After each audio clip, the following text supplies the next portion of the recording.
This is Taffy Howard, District 34, Senate. I'm going to run through some ground rules, so welcome. And then just bear with me as I run through the ground rules here. Um, so, as a nonpartisan grassroots organization, SDPRLCA is dedicated to protecting private property rights and maintaining local authority.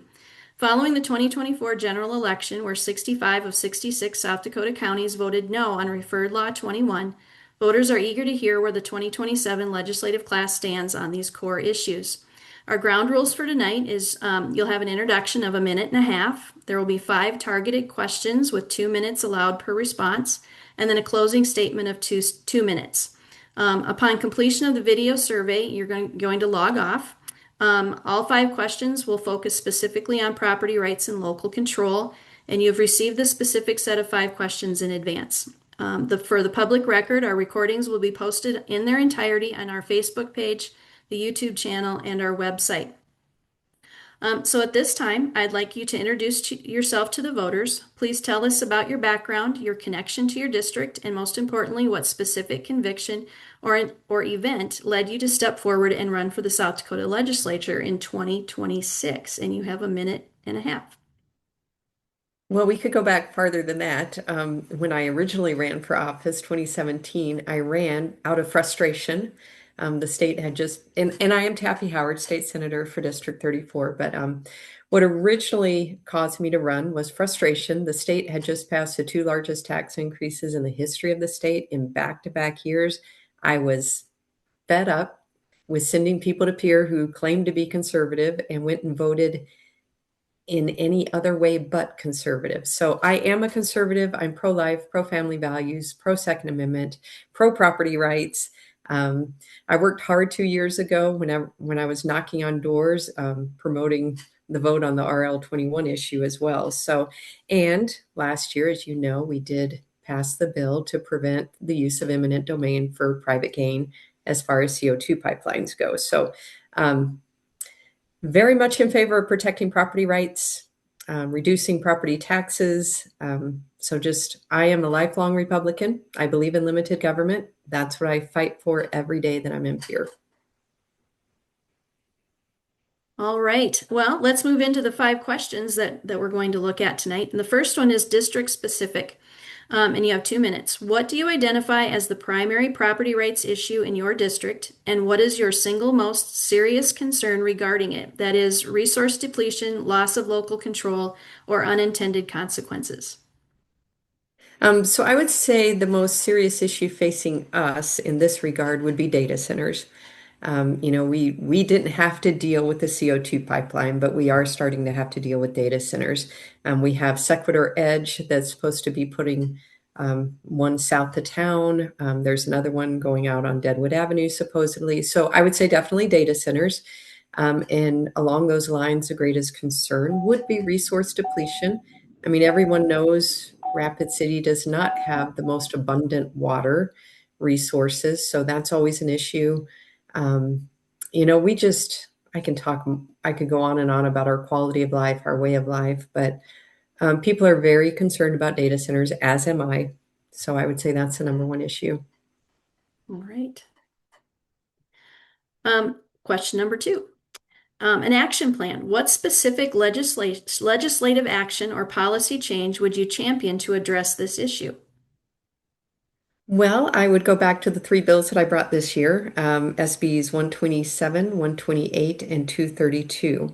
I do believe in certain cases we need to have the state provide an umbrella under which local entities can provide more restriction if they would choose to at the local level. But the 3 bills that I brought last year, there were 5 data center bills.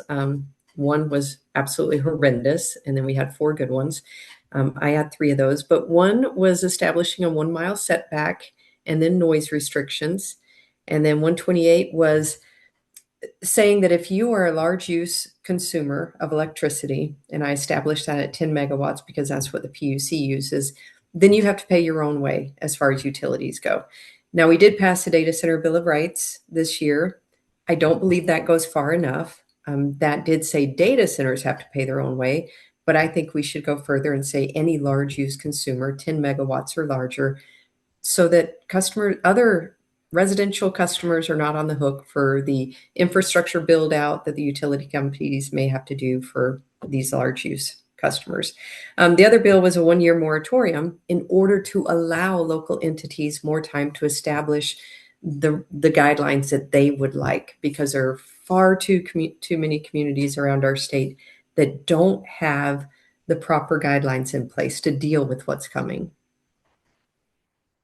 So I guess my answer would be what I did this year, I will try again. We need to, it took me 7 years to pass the Unclaimed Property Trust Fund. So it may take some time to pass this legislation. All right, let's go on to question number 3. Core components. Property rights involve the right to possess, control, exclude, enjoy, and dispose. How is the right to enjoy at risk from state mandates in your district, and how will you protect it? Well, I would say it's at risk when state government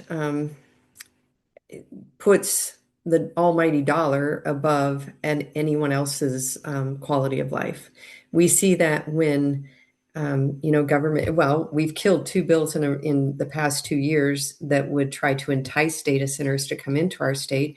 The first one was with automatic sales tax rebates up to $500 million. This year it was unlimited. So when government decides to use our tax dollars, and that's what's really appalling, is when they use our own tax dollars to entice something that the people oppose, that is going to limit our enjoyment of our property.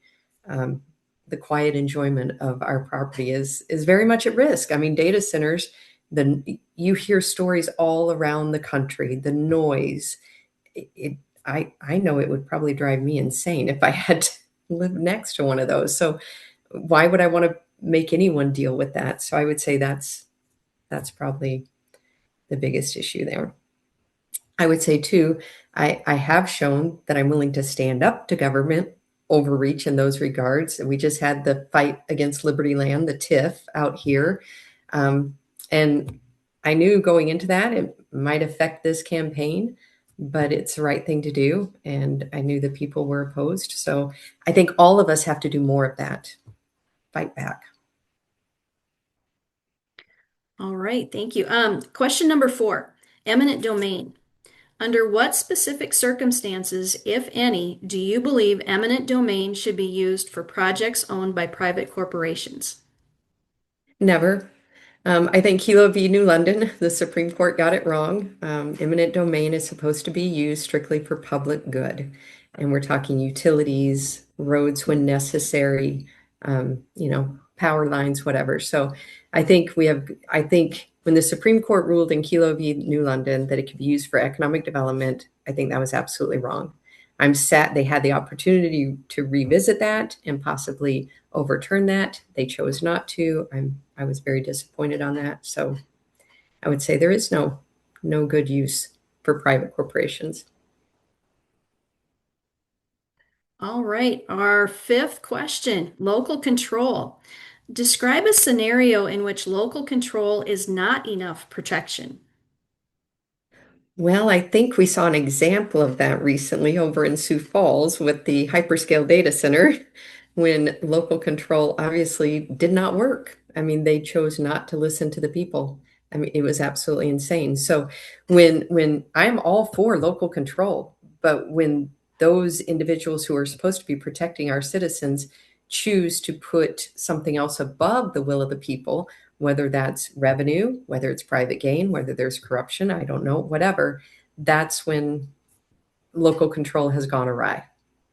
But what do you do in regards to that? I think it goes back to, like talking about the legislation I brought for data centers. I do believe that it's good at times for the state to have an umbrella policy, and then the local control can be more restrictive if they choose to. But otherwise, I mean, the local citizens just have to be ready to get out the petitions and vote people out of office and fight back. So All right, and we are ready to close. As we head toward the June 2nd primary, it's vital that voters know how to reach their potential representatives. For our final 2 minutes, please let the folks in in District 34 know how they can contact you directly and where they can pick up a sign to show their support, how they can join your team as a volunteer, or how to give donations, or just any way that they can help. That is awesome. Thank you for the opportunity. So they can go to my website, taffyhoward.com. They can reach out via that way, or they could go to my Facebook page, Taffy Howard for SD. So any of those ways are, yep, there you go. You're posting it right there. That's an outstanding way to get a hold of me.